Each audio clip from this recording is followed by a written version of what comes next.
Welcome to Last Neanderthals podcast. My name is Khushal Yusufzai. And my name is Waleed Khan. You may not know us yet, but that doesn't really matter. All you need to know is we are the last Neanderthals. We are dedicated to having interesting and engaging conversations with individuals who have a lot of experience and an immense amount of knowledge. We hope to learn from these people and grow as human beings.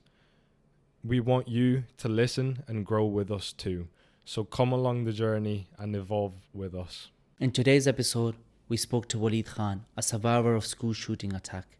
We had a very emotional conversation as Waleed recounts the tragic incident, and we were also very inspired on how he overcame his trauma and how he stayed resilient. We hope you find this conversation as inspiring as we did, and we hope you learned something like we did. Thank you so much for listening. It was the biggest internal displacement, internal diaspora of people ever. The people displaced from SWAT are returning to their valley by the hundreds of thousands, again pushed by the army, who says the insurgency there has been quashed. Many of our relatives and family members had to become refugees in their own countries. It's our freedom, it's our culture, everything is on the line. We went to the school and it was quite a normal day. And a class on first aid was taking place in the school auditorium when the Taliban attackers calmly walked in and started emptying their machine guns into the school children and their instructors. We heard some loud noises in there, like gunshots or firecrackers, and all of a sudden our teachers, they started talking to each other, and there was whispers going around. They locked the doors in the auditorium.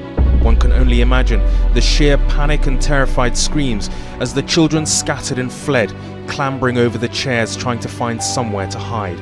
All of a sudden they started screaming and shouting Allahu Akbar and all those, and there was firing. They started firing. I just froze, I couldn't move, and I was standing at a distance from them, but they aimed their gun towards me and shot at me, and I got a bullet on my face and I fell on the floor. I was telling myself that this is not real, this cannot happen to me. I was telling myself all that time I was hoping that it would be a dream, and it wasn't. We're all from Pakistan, we're all Pashtun, we all grew up in Pakistan for a part of our life as well. What was that part of your life like growing up as a child? So I was born in Peshawar in it's the northern region of Pakistan, bordering Afghanistan, and it's the capital of Khyber Pakhtunkhwa. My maternal and paternal grandparents are from Swat, but they had to move to the cities for better opportunities and better educations, basically for the kids and everyone. And my mom and my dad, I belong to a simple middle class family, and my mom and my dad, although they couldn't get education themselves, but they were really passionate to give me and my siblings the best education they can, and for that, I think they found one of the best schools in the cities and in the countries around, which was Army Public School. It's a chain of school that the Pakistan military runs, basically, and if you're a civilian you have to pay to get in there. So my childhood was quite simple. I was an introvert in front of my family, but I was an extrovert when I would go out in school and with friends and everyone else. So it was kind of a weird mix, though. The thing was as a child, when I would be at home, and when I would be quite antisocial. I wasn't really social, but at school, all of a sudden that thing would change, because I was in a more comfortable environment. Maybe the kids were of my age, so that's why I felt more comfortable. And it was great. I had some amazing friends, absolutely amazing friends that were passionate about cricket or WWE and politics as well. As we grew up, Like, the politics came when we became more aware of our surroundings and, things like that. But since our childhood, like, we all have been like big fans of cricket and WWE, like wrestling. I mean, we did think that it was real. Personally, I did, until I found out, and it was a heartbreak. Who was your favorite wrestler? My favorite, it used to change, because like you have those storylines in WWE, like the hero character and then the villain character. So it was normally like John Cena or like like the Shield. John Cena was my only guy. Uh, I never Nah, never changed. Rey Mysterio as well. Nah, he was alright. You didn't like Rey Mysterio? I liked him, but I think Yeah, Randy Orton I hated. the Viper. Yeah, the Viper I didn't like. Undertaker I didn't like. I was just a hardcore John Cena and no one else. I loved Undertaker. Like, Yeah, I liked him as well. That's weird for me, I'm not gonna lie. I like the HBK, the one with the kick. Oh, Shawn Michaels. Shawn yeah, Shawn Michael, Michaels. yeah, I the liked him. Triple H and Shawn Michaels. Yes, yeah, I liked It's him. crazy how popular WWE actually is back home, or it used to be. Like everyone used to watch it back in the day. I don't think it's as popular in the UK. Yeah, because I think a lot of people in Pakistan, as I said, like us, they think it's real. Yeah. They don't know that it's not real. So it's really entertaining as well, because in real fights, like I would say, like in MMA, you don't get to see, or like in other fights, you don't get to see those moves or anything like that. So everyone is kind of fascinated by that thing that you. Which actually is, you cannot do that in a real fight. I mean, you get knocked out. 100%. Yeah. It's a storyline I think people buy into. Yeah. Like, that this is why UFC is doing so well now, better than boxing, is because there's that drama, the storyline. Character development as Yeah, well. that's You true. see Sean Strickland go from like white trash, as he said, to like he actually might be all right now. Yeah. So, Yeah, we started to like him now. He's, it's interesting. And what about cricket? Who is your favorite cricketer? Oh, I used to love Shahid Afridi. That was I mean, every kid that Every used to Pashtun watch. kid Yeah, especially. I mean, the thing was, even like in like the other regions of Pakistan, he was probably the most popular cricketer, out there. And then, later on you get to know more players, and I mean, he was my first favorite player. And then I loved A.B. de Villiers, like absolutely, like he was Great, like man. Superman, yeah. And Brett Lee, I loved his bowling style. Always, I wanted to copy his bowling style. Yeah, see, I never really watched or played cricket, but even Shahid Afridi was even my favorite cricketer. He was everywhere, like everyone loved him. He was larger than sport, like one of those like Yeah, characters like Messi and Ronaldo. yeah, He's just no, bigger than but- football. yeah, exactly. Yeah, it's like I mean, you also get like in cricket you have like a Virat Kohli, or I would say the equivalent of like Tendulkar. When he came along, like he changed a lot of things as well. Although he was from the rival team, but his attitude and everything. You just love the passion. That he has for the game, and the discipline and everything that he brought into this game. Like it's just amazing. And you mentioned that your grandparents were from Swat, so did you visit Swat often? Yeah, we used to visit Swat quite often, because the thing was, a lot of our relatives still lives there, and so we used to visit them. And especially in summers, when we used to visit like Kalam and Bahrain, and the more upper side, Beautiful like areas. yeah, and the weather for the weathers and the beautiful scenery, like everything was so different there. So it was just beautiful and amazing. So I think Swat is the most beautiful place in the world, but obviously I'll be a little bit biased. No, not really, because Queen Elizabeth in the 1960s, she went there. She called it Switzerland of East. So we Yeah, got- Queen Elizabeth approval. II visited Swat before she visited Liverpool, which is where I live, which is a bit crazy because Liverpool's like Who wants to go Liverpool, man? I went to that place. I spoke English here for 2 years. I went Liverpool. I'm like, this is a different language. Wait, I didn't. I'm already a struggling immigrant, and I have to deal with this. Bro, Liverpool is objectively the best city in the UK. The nicest people.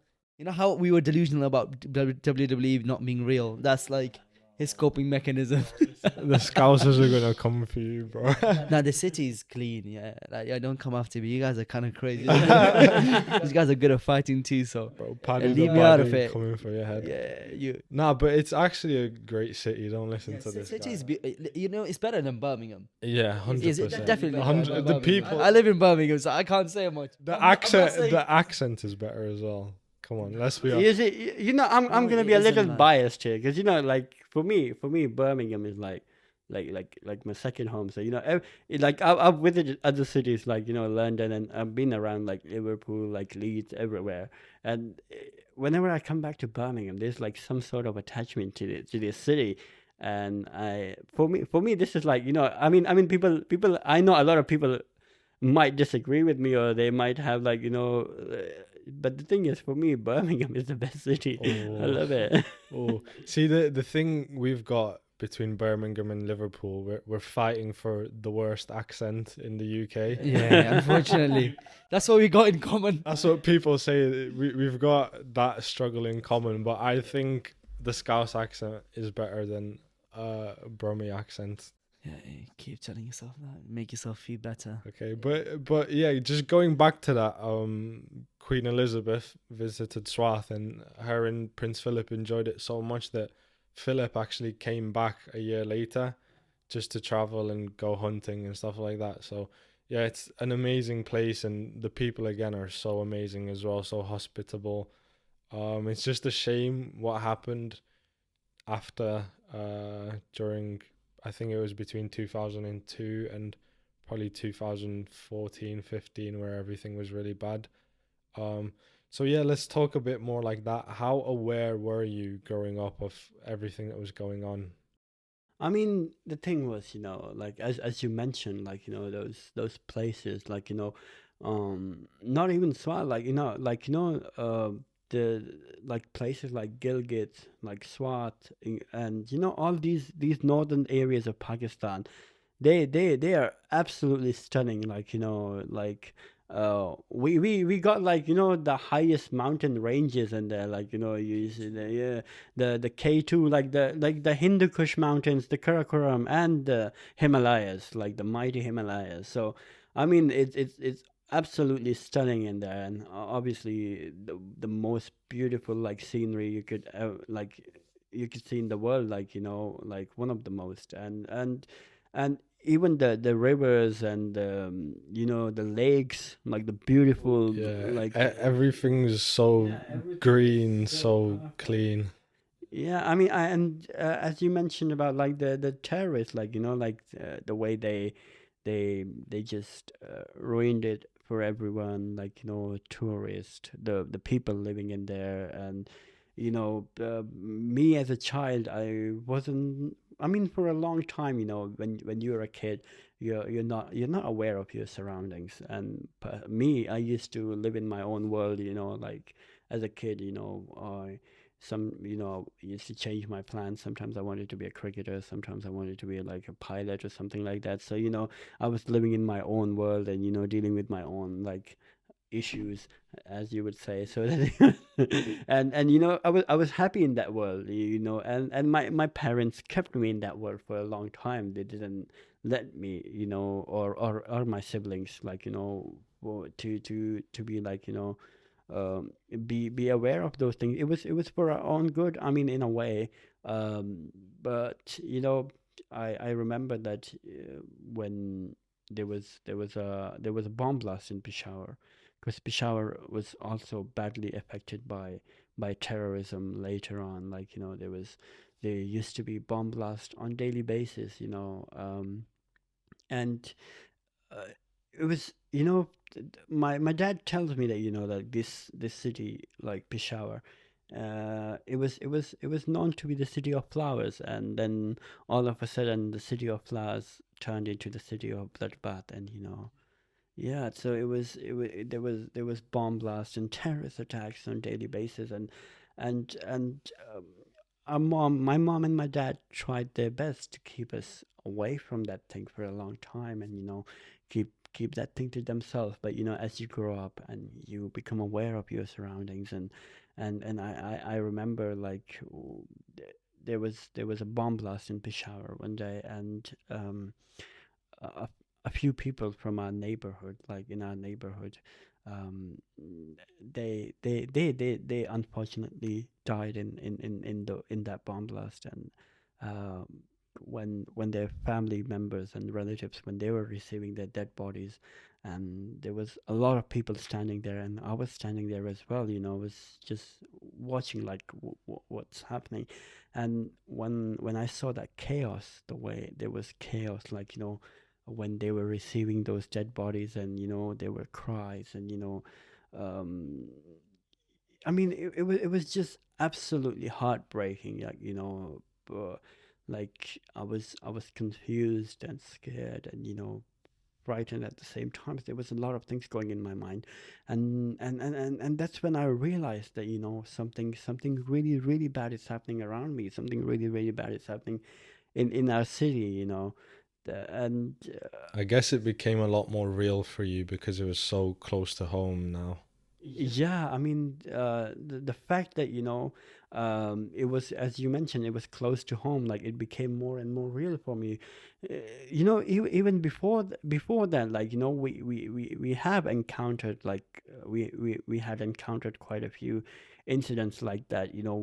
When we used to go to school, there were quite a few times when we were returned. Like they would turn us back. Like they would tell us to go back home, or our van driver, like because there would be bomb blast, or there would be something happening, some terror activity in the city. And as a kid, we were kids at that time, so you don't really focus on those things. So we would be happy that we were taking a day off from school, so and we would just happily go back home. And uh, uh, our parents, you would see, like the worry on their faces and concern, but you're not aware of that. You start noticing that thing really later on when you become aware of those things. But when you are in that moment, like you don't see those things around until you start noticing it. And it didn't like it happened on quite a few occasions, like like there was one bomb blast I remember, like it was close to a school, and it was really close that that when it happened, we heard a loud noise, and the school windows, they shattered, like our school windows, our classroom windows, they broke down. So the thing was, and we were sent home early, like our parents and everyone came in, and again, like as I mentioned, like we weren't aware of the things, so we would happily go back home. Yeah, that's very relatable.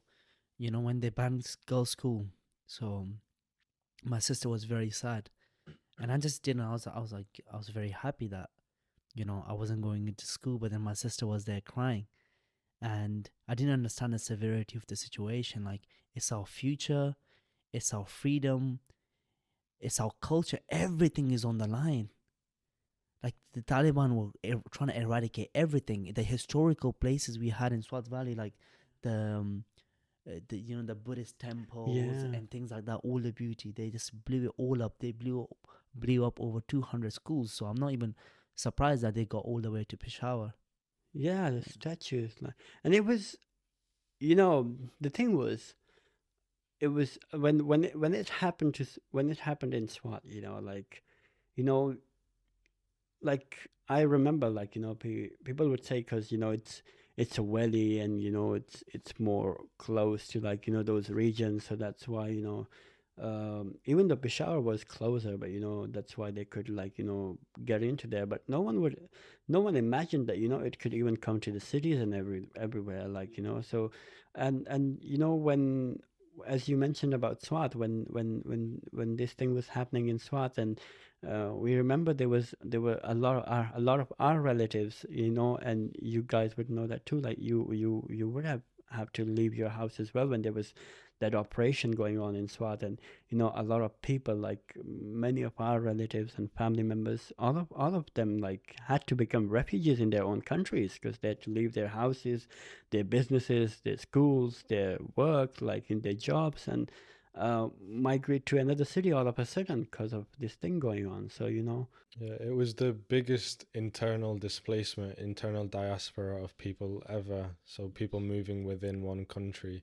And that just shows the severity of the situation. Like people's lives were genuinely at great risk. Yeah, I Yeah. can't forget those months. There were 3 months in 2009 is when that happened. It happened in 2009 that the whole of Swat pretty much had to go away. Like my father was very reluctant, like your father too. They were like, they didn't want to leave, but the situation got so bad that we had to, go Mardan, Peshawar. Yeah. Thanks to your people, they were very hospitable, and we lost on, like, after first month we were quite happy we didn't have school, but then later on you kind of realize, wow, with something really good going on, and now it's all gone. Yeah, I mean, I remember, like,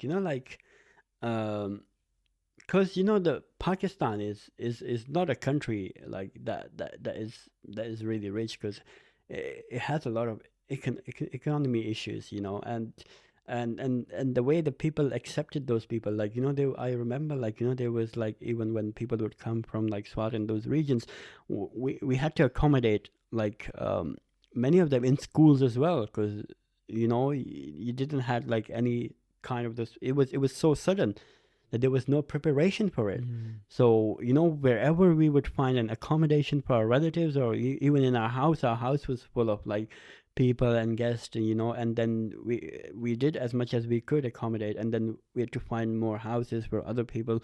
So it was really, like, you could feel, like, for the people, like, it was really devastating for them, like, like you guys have experienced it as well, like, it's like leaving your home, and like, just all of a sudden, like, and through, like, none of your fault, like, it's not your fault at all, like, someone is trying to force their ideology on you, someone that came from nowhere, out of nowhere, and all of a sudden they want to impose this so-called Islamic values on you, which is not even close to, like, not even, like, Yeah. it's just the opposite of what every religion teaches you. Like, these, forgive me if I use the word, but I think these people are lunatics, honestly. The religious fanatics, like, these, the way they radicalize children, they used to, in these madrasas, and in these places, these young kids, they would brainwash them, and the way they would create confusion. Because I remember during those times, and you would remember it too, they would create this confusion whether to, like, who were the good people and who are the bad people. I remember that. Yeah. And they target young, vulnerable men, and, as you said, brainwash them into believing certain things and living life in a certain way just to reach their goal, which it's just horrible. But yeah, that was a very difficult period. Like, for my family, my dad was targeted, so we had to move quite often, even before that time where everyone started moving. We were moving all over the country, I think. So I moved to England at the end of 2009, and by the time we moved here, we had changed schools, like, I think 14 different times. So yeah, it was just never being at home, never staying in one place. And there's so many people in Swat who can just relate to that, which is really sad.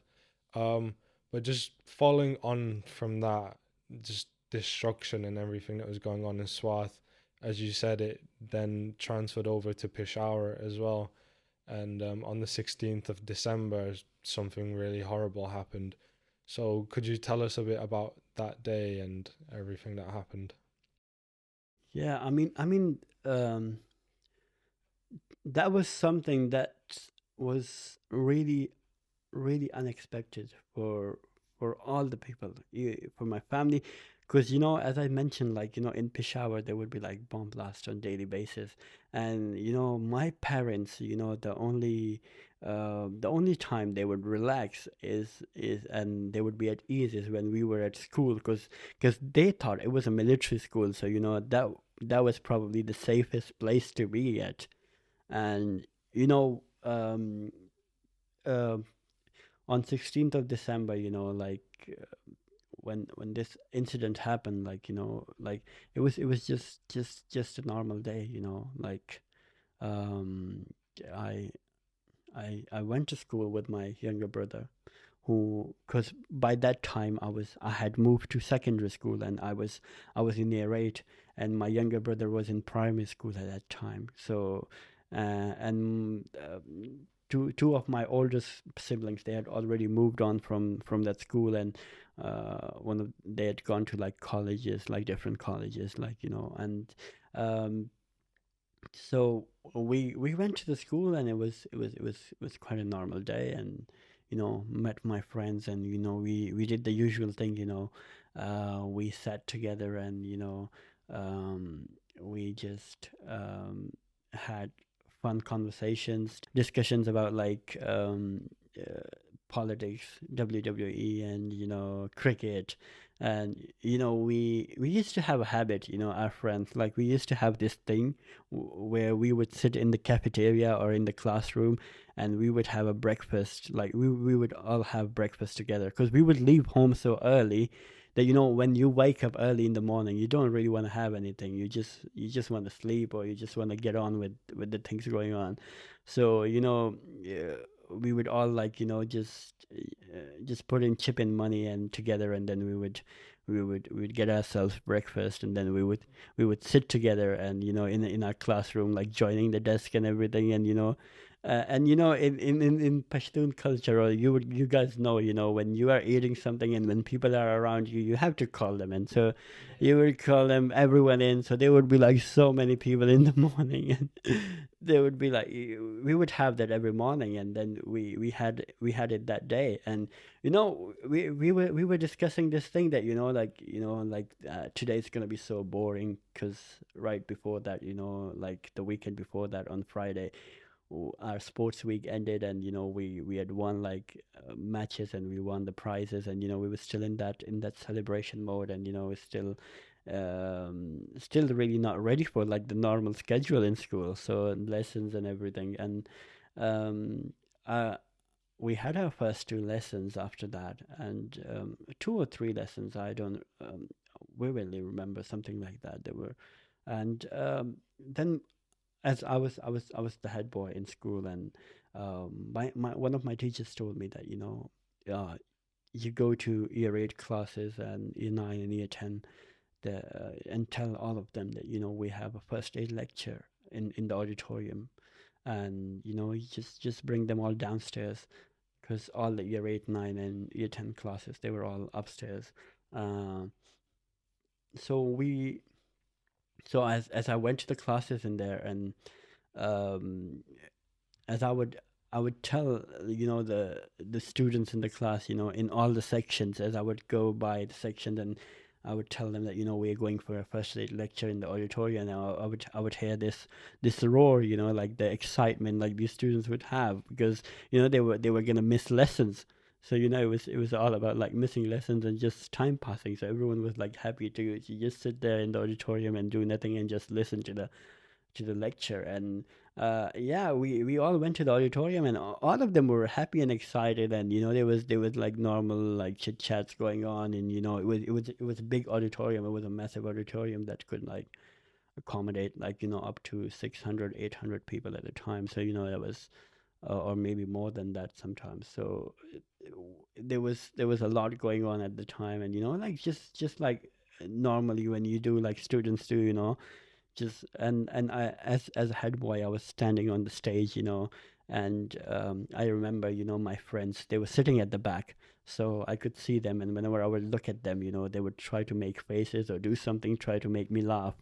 And and I was, because I had to stand in serious in military school, they take these disciplinary things really seriously, so they wanted to make me laugh to get me in trouble. So So um, uh, yeah, the first aid lecture started, and there was I still remember a moment where just a few moments before, like this whole thing started, like a few minutes before that. One of my friends, Hamayun, like my best friends, he was with me since my childhood. He was the naughtiest kid in the school, like the naughtiest kid in the school, and you know, he was famous for like his mischiefs and everything, and you know, even at that time, like um, d- uh, when there was a army doctor, he was an army doctor who was giving us the first aid lecture. He was so he told us about, like the ABC of like first aid is different from the normal ABC, and then then he would ask us a counter question, like and he did the same. He told us like everything about the ABC, and he was like, what does A stands for? And Hamayun shouted apple, and then everyone started laughing in the auditorium. And the guy who was giving us the lecture, his mood was off a bit because of the because everyone was teasing him, so we heard some loud noises in there, and a few students in the auditorium, they just jumped, because when you get startled by, like when you heard a loud noise, when you hear a loud noise, you just get unsettled. And I remember the student next to them, they started laughing at them, they were so that you got scared by the noises and everything. And then those noises started coming again. Like, they were loud noises, like gunshots or firecrackers, and when they started getting more consistent and louder, um, all of a sudden there was kind of like a complete silence in the auditorium, and everyone started looking a little worried. Like this is not the normal noises. And then some people were still hopeful that these were our seniors, like from the college. They were trying to prank us or something like that, because they had done that before.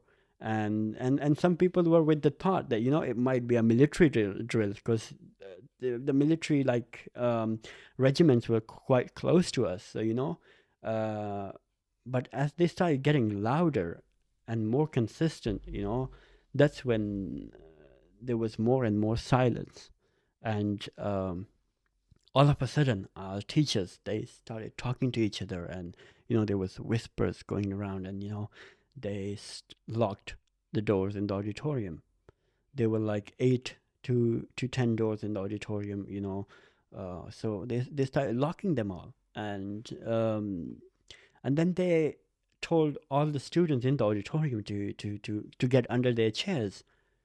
And as I mentioned, the teacher who had asked me to bring in all the students into the auditorium, I asked him. He was standing there, and I asked him. I was like, "What's happening?"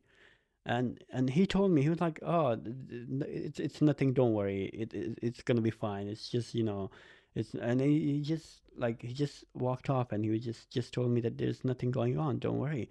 And then I was like, "Why are you telling us to go under our chairs?" And he didn't answer that. And then they whispering, and then I was really confused at that time. And I went back to the stage area, and I was confused. I was like, what's happening? And then all of a sudden I see like two shadows, and because they were like back doors, like in auditorium it was kind of on a curve, like you would get stairs after stairs. There were chairs, so you could see the back door clearly from the stage. And I could see like two shadows like at the back door. And uh, one of them like kicked it once, uh, and then when he kicked it the second time, they broke the door and they came in. And all of a sudden they started screaming and shouting Allahu Akbar and all those. And there was firing. They started firing, and I was standing there confused, lost. I had no idea what was happening, who these people were. And I was in a shock. I went into a shock. I just froze on the place. I was just like, I just froze. Like, I couldn't move. And I was just like standing still there. And I could see, like, like them, like, for a moment, I could see like them shooting at the students at the back, and I couldn't believe it. I was like, whoa, and I still had no idea what was happening. Like, it was so sudden that I had no idea. Like, it wasn't even in my wildest imaginations that these would be terrorists or someone like that, and they would come in. So, I was so confused at that time, and then scared and frightened, and there were so many things going in my mind at that time. Like, and suddenly one of them, like, aimed his gun towards me, because I didn't go under the chairs at the time. Everything happened so suddenly, because I was still standing still, and I was standing at a distance from them, but they aimed their gun towards me, and shot at me, and I got a bullet on my face. And at that time, maybe that first bullet, like, had like broken my jaw and my teeth and everything. And it was so painful that I screamed, and I screamed so loudly that I don't think so I would have ever screamed that loud, or I will ever scream that loud in my life. Cause and I fell on the floor, and when I put my hand on the face, my hand went into my face, and I couldn't believe it. I was like, what's happening?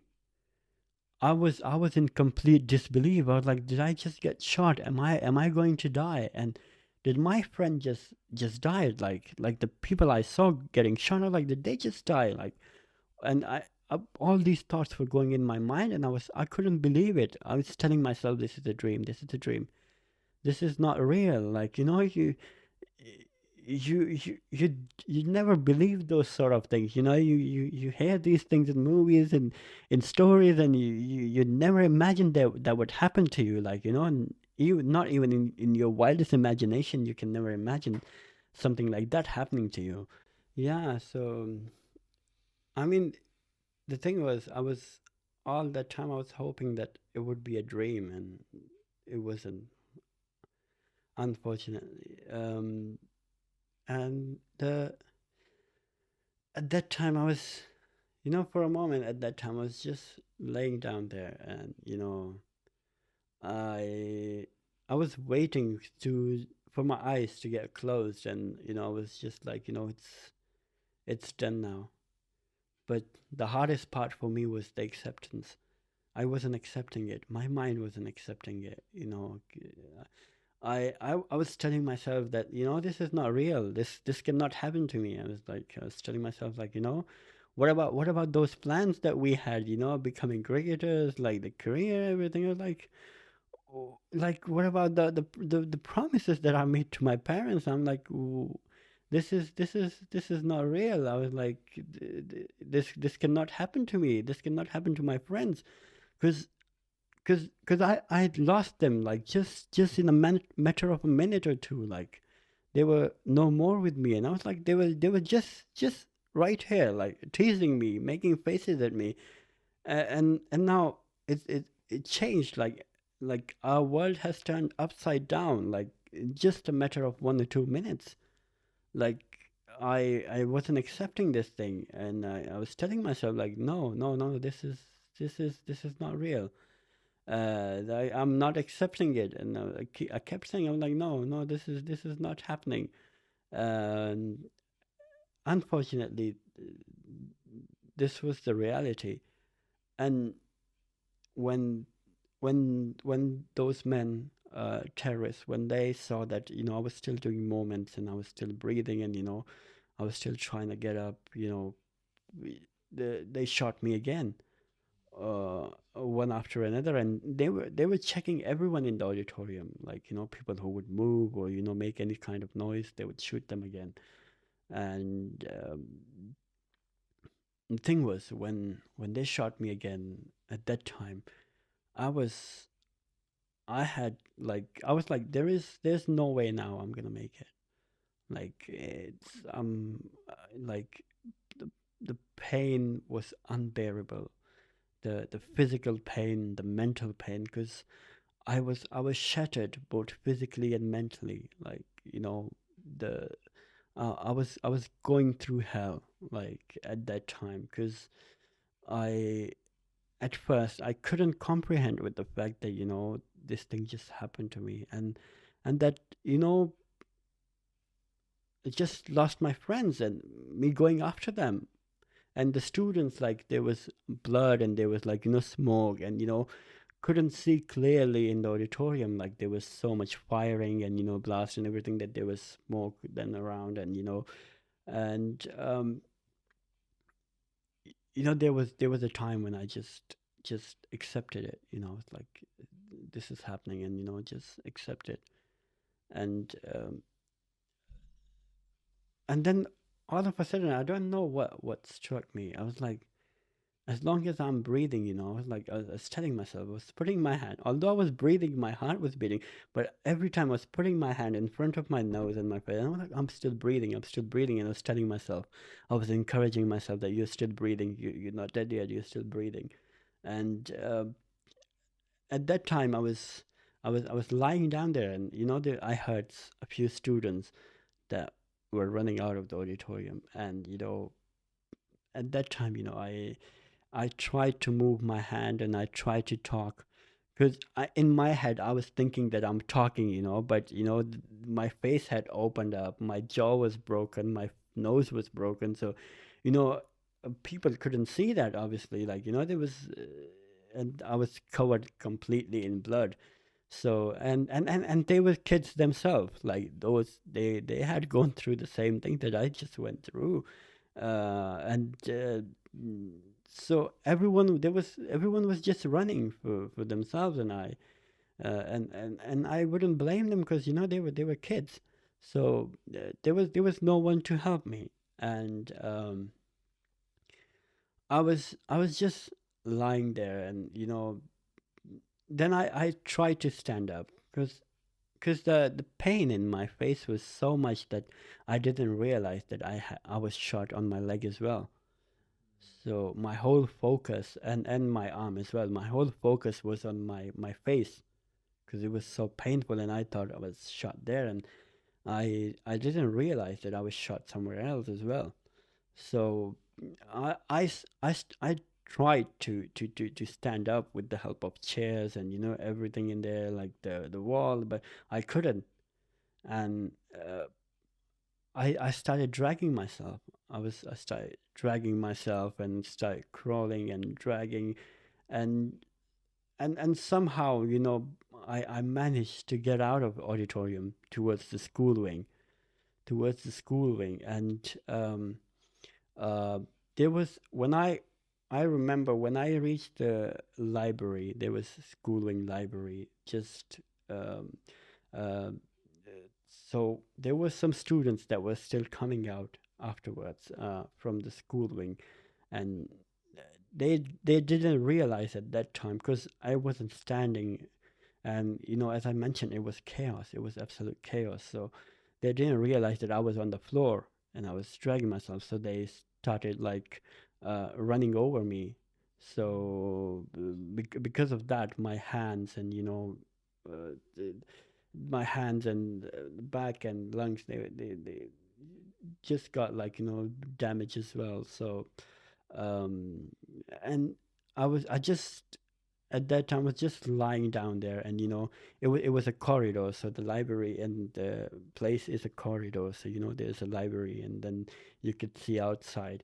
And I still remember my face. I was standing, I was lying down like this on my face, and I could see outside, the outside bit, and, with the firing and the blast going on, and I could see these birds flying from the tree. And I remember at that time I was praying, and I was like, I wish I was one of these and I could fly away from here easily. I was like, I was envying them at that time. I was like, they're so lucky, like, they could fly easily. And It must have felt like such a long time as well that everything was going on. it was, the thing was, I had moved for like 10 meters or 15 meters barely, and it felt like, I was traveling for, like, 1,000 miles, like, so each and every meter, each and every feet was like such a big step for me, because I was having blood loss, and I was getting weaker and weaker, and dragging myself and everything, like, the it was getting harder and harder for me, like, it was getting worse and worse. And um the thing was, there was one thing that I was fortunate with, and I was fortunate enough, was that I was conscious, like, I could see things, I could see them, and I could hear things. So the good thing was that I hadn't passed out, and I was conscious, so I was aware of my surroundings, and at that time, even that thing shocked me as well. I was like, how am I doing this? Like, I'm just shot with bullets, like, and it was just like, I don't know, maybe some power, some kind of power was helping me. But the thing was, when I there was an year 7 class that was really close to it. So um, when I got there, like, by dragging myself, eventually I get there. And at that time, by the time I reached that class, I had lost all my strength, as I mentioned, because I was losing it. I couldn't move an inch after that, because I had so much blood loss. I was getting unconscious slowly, slowly. My eyes were closing, and and I was in extreme pain. So I just laid down in front of the door. So there was the class, and some students were hiding in that class, but I just laid down in front of the door on the desk, and I just put my head on there were desks they put in front of the door, so I put my head on, like, one of them, and I was just lying down there, and I was in pain, and just, yeah, just kind of screaming and crying, and I was trying to make myself, like, I was trying to keep myself awake. Mm. Yes. The good thing was that I was thinking at that time, and I was like, if my eyes close, if my eyes gets closed there, the people that are gonna come and rescue us, they're gonna think that I'm dead. So I'll have to, like, keep myself conscious until that, and that's what I was trying to do, and I was trying to keep, and when I laid down in front of that door, that's when I realized that I was shot on my leg as well, because I saw a hole through my trousers and in my knee. So the thing was, that's when I realized that I was shot in there as well. Because all this time, my whole focus and everything was on my face, as I mentioned. I didn't know that I was shot anywhere else. So and then, waiting there for, like, for 10 minutes, or maybe 15 minutes, because I mean, at that time, even every minute was like a century for me, because surviving through that. So there were some army men, and they came in, and one of them picked me up on their shoulder, and because I could tell I was still awake. I was like, it was a blessing, at that time, that I wasn't getting, like, my eyes weren't closing, and I was aware of things. But by the time they put me in ambulance, my body was completely paralyzed. Like, I couldn't even move my fingers or anything, because I had lost so much blood, and you know you I was so weak, and at that time I was a kid, doing that, it was almost next to impossible to do something like that. So I was done with moving and everything by that time, and I couldn't even move, like, a part of my body, but I was still breathing, and I could still see, like, there was blur stuff, but I could still see, like, still tell, like, maybe something happening in my surroundings, something, like, going around, so I could still tell those things. And when they took me to the hospital, um, there was, like, there was a time when the doctors thought, that I was dead. So they were trying to put me with the dead bodies because it was an emergency. And later on, the doctor told me this thing as well. They were like, because when we saw you, we thought that there is no way that this kid can survive. So and it was an emergency situation. So they were like, we had to make a decision quickly. Either we look at other casualties coming in, and just let it be, or just take a risk and take him into the theater. Because I was one of the first people to get to hospitals, that they took to hospitals. So and they said that we decided to take the risk and just go with it, and I'm grateful for it to them. But yeah, I mean, it was the hardest time for me. And even the time after that um, was even more painful. I was unconscious for 8 days. I was in coma, and on the 8th day, when I opened my eyes, because I was still in trauma, and I tried to run away, just remove all the pipes and everything from myself, and I was still in that trauma situation. So then the doctors had to tie my hands with bandages so that I don't hurt myself or something like that, harm myself. So and my face was covered with bandages completely. So and they put me to sleep again, back me to sleep. And then the next time when I opened my eyes, my mother and my sister and my uncle was standing right next to me.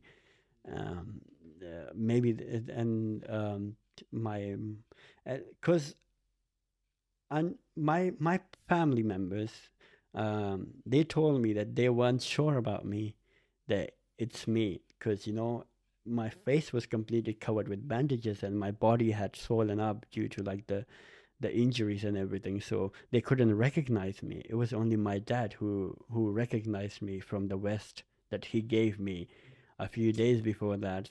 So and my family members were still not sure about me. So when I opened my eyes, they called me by my nickname. So they used to call me Herrera. So yeah, and so that whether I would respond or not. So when I responded, and they were like, yeah. And when I saw my mom, she was sitting right next to me. The first time when I saw her, like, I held her hand. I remember I held her hand really tightly, and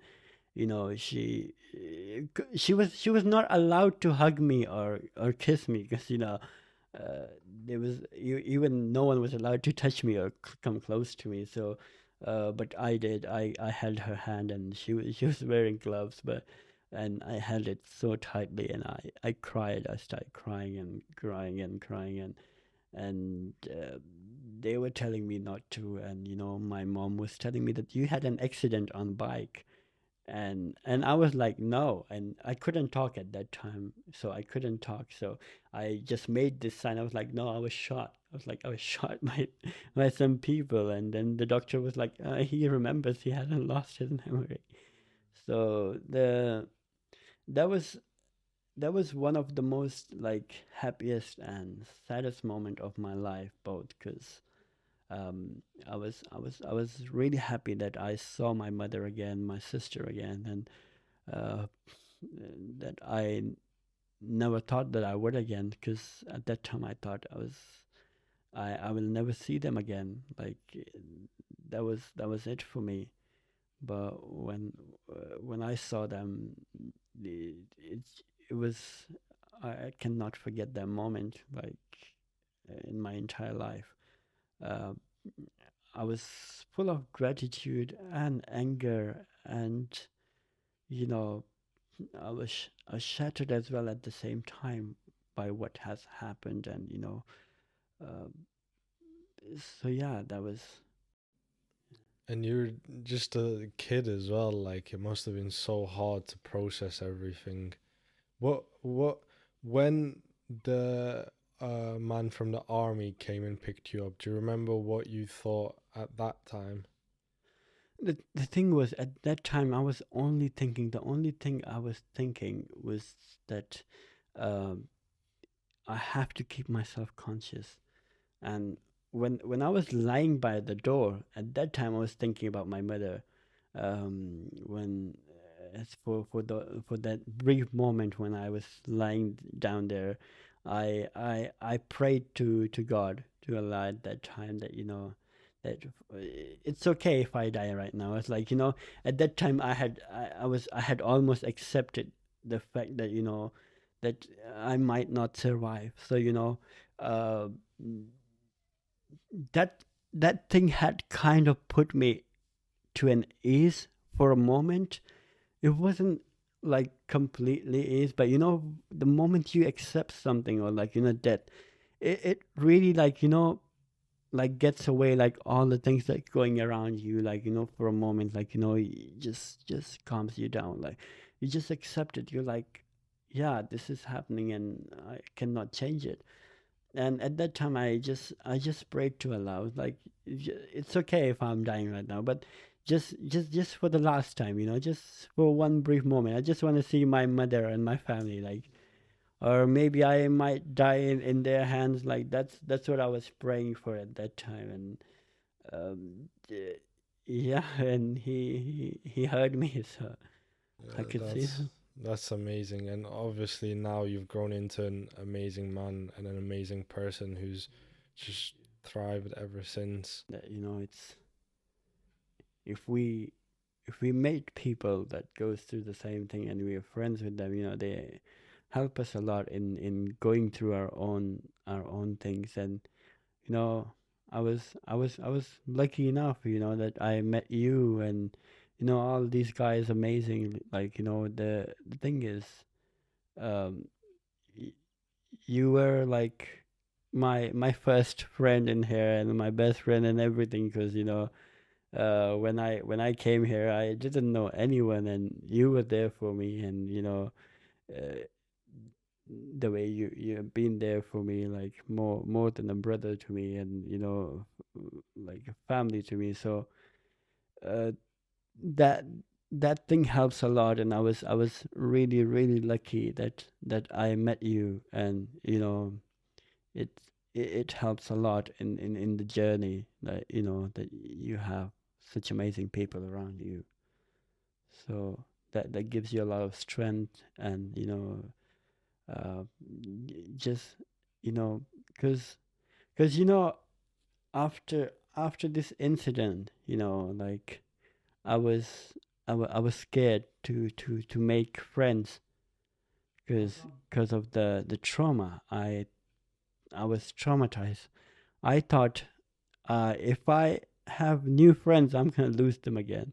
And the fear of going through that same pain again made me very, very antisocial. And it, I mean, there were barriers to it as well, because I was in hospital all the time, and with security and everything around. But the thing was, I didn't want it to be around anyone. And um, the fact that the first person or the thing that I socialized with was you. And you know we and when we met, and so we instantly connected. Connected, yeah. I Yes. think we were literally, we just trauma dumped on each other. Yeah. Yeah, I remember, like, just we connected through pain. We you told me some dark stories, things that you had gone through, and I was able to do the same. Like, I feel like it's difficult to find someone that you can relate with, right? I mean, your situation was way more severe, but for someone still like you were that person that could tell the most, you know, things that were traumatizing me till that day, that I had gone through.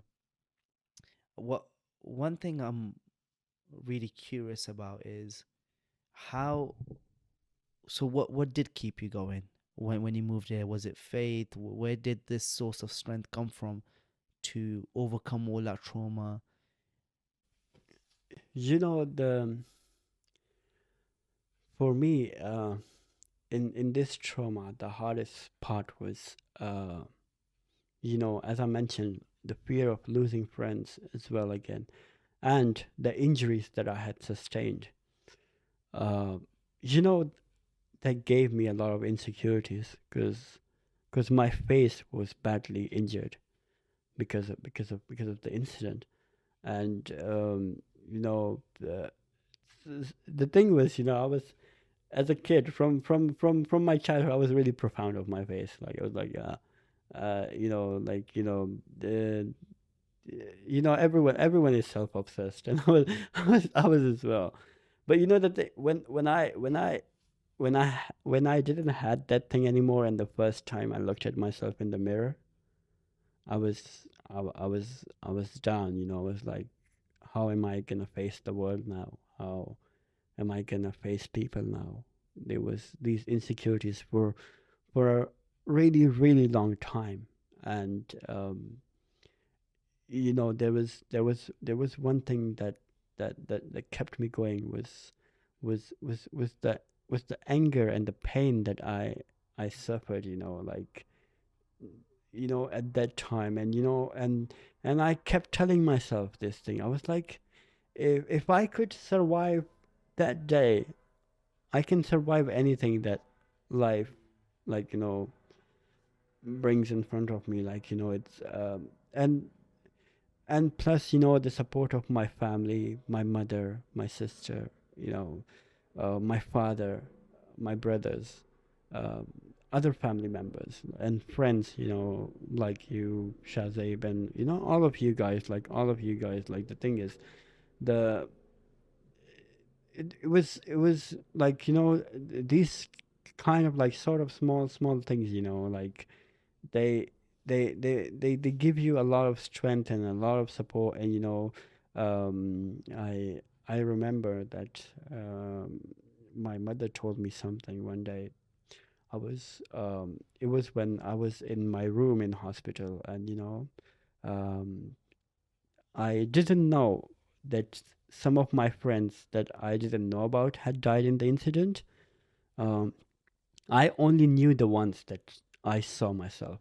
Later on, then, you know, as I said, like, you know, I was all like, you know, focused on me, and you know, surviving through, and I didn't see what happened afterwards and what had happened there. So most of my friends, like best friends I didn't know, had died in the attack, like got martyred, like including Hamayun that I Oh mentioned. man. But the thing was, when and my doctors and family members, they would keep me away from social media and news and everything, and I, at that time, I wouldn't know why, and they would tell me, no, you don't, because you know, it was such a tragic incident that it was all over, like social media and media and everywhere. So they would keep me away from those things so I don't find out about my friends. And I remember, my friend Ozair, his older brother, he came to meet me, and I asked him, I was like, why didn't Ozair come?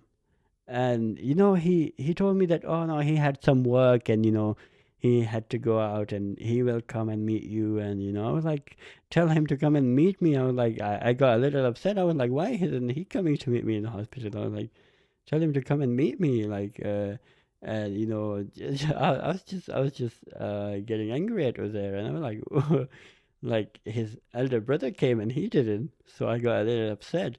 And then, you know, after a few days, as I was saying, I was sitting in my room, and you know, I sneaked into social media because my mom wasn't there in the room. She went to get my medicine or something, and but my dad wasn't there. The nurses wasn't there, so I was alone, and I had a chance to look at social media. So I logged in, and I looked at, like, and I, as I went through, I saw, like, it was the pictures and everything was all over, like, the social media. So I saw pictures of, like, APS attacked people that died in it. Uh, it was around 100 and around 150, 52, something like that. Um, it was 138 children, or 32. Um, and as I was going through those pictures, I saw my best friends, all my best friends, Humayun, Yasser, Asad, Uzair. I saw Uzair as well. And I was like, no, this is fake. His brother told me that he has, his brother just came day before yesterday, and he told me that he's gonna come and meet me. And Bakir, Bakir was the one that I used to talk about WWE with, and he used to bring me like the video games, and uh, so as I was going through the list, and all of and my worst fear was I was praying that none of their names should be in there, and my worst fear had become true because all of their names was in there, and the pictures were in there, and I was going through the list, and it was just shattering me. I was like, what kind of joke is this? Like, this cannot be real. And I broke down, and I broke down, and I started crying, and I was like, no, this is not real. And then when my mom came in, and I was angry and crying, I was like, why didn't you tell me? And then she cried for a bit as well, and she was like, and I wasn't, I was out of control. I couldn't. I just broke down, and I was crying and crying and crying, um, uh, and then at that time my mom told me something. She was like, "Oh, what will happen?" Like she told me in Pashto. She was like, "What will happen if you grieve them now? Yeah, or if you don't stop crying? Like, will your friends come back, or the things that has happened, will that change with it?" She was like, "So why don't you recover quickly and do something for them so that people will remember them forever, so that you can, avenge them in the way that you want?" Is that what motivates you now? And yeah, that thing, it was a few simple sentences. It wasn't something philosophical, something like that.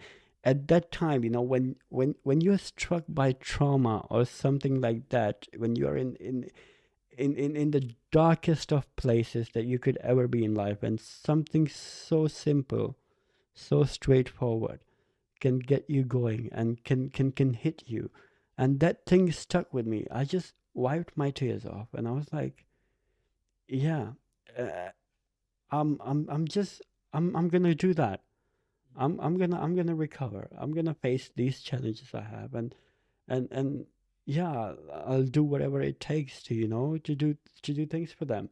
And the thing was, at that time, you know when when you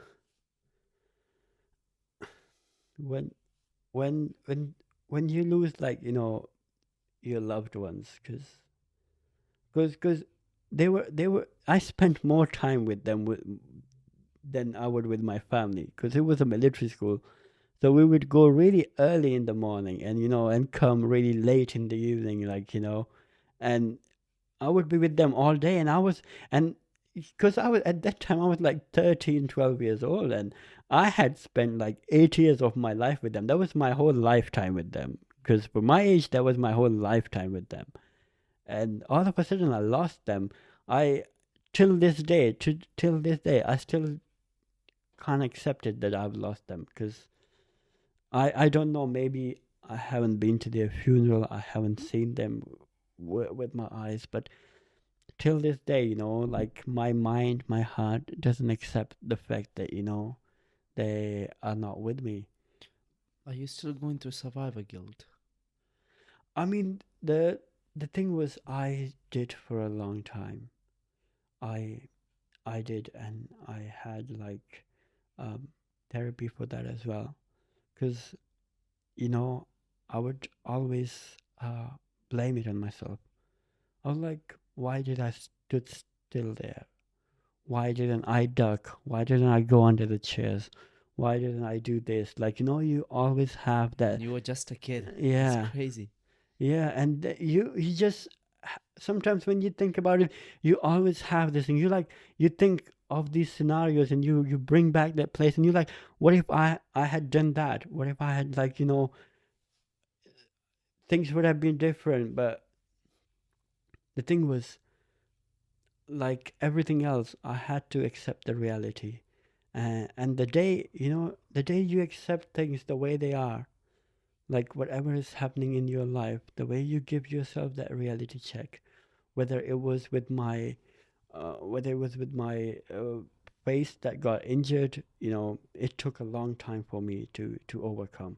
But the day I accepted it, I started facing people. Whether it was with the survival guilt, the day I accepted, I was like, this, I cannot do anything about it now. And the thing was, at that time, even in counseling, as you mentioned, they told me, like, you were a kid at that time as well, and even if you had survived, you couldn't do anything to save your friends because you were not trained enough, or you couldn't. So see, the moment I start accepting these realities, that's when I start moving forward. And it's not just all together. You don't do it all together. It takes time. It takes years. It's been years, that I'm not able to accept this reality that my friends are gone. I mean, it's been 8-9 years since the incident, and someday I might be able to accept that. I might be able to move on from that thing. But there's other things that when I look back at it and I have moved on from, like in a way that I have accepted that thing, and I'm moving forward in life with that. Thanks a lot for coming on, Waleed, and sharing your amazing story with us. I hadn't heard it come directly from you before, and it is really moving and really inspiring. So thanks a lot for joining us. And also, where can people find you on social media or get in contact with you if they want to? First of all, thank you so much for having me again. And I think you guys are doing a great job, and I know you recently started that, but I've watched it, and you guys are doing an amazing job. And there has been amazing people on your podcast, and you've got more amazing people lined up to come on it. And inshallah, I really hope, and I'm sure that this will go a long way, and you guys will inspire a lot of people, which you still are doing. And yeah, and thank you for having me. And about my social media, I've got my Twitter and Instagram. They can find me on Twitter and Instagram, which is Waleed Khan APS, and it's simple as that. Yeah. Okay, that's amazing. Again, thanks for coming on. It was an amazing conversation. Thank you for your patience, man. The equipment let us down. We had a lot of You know, technical difficulties today. It's Yeah. fine. It happens to the best of us. Thank you for your patience. Thanks for watching, guys.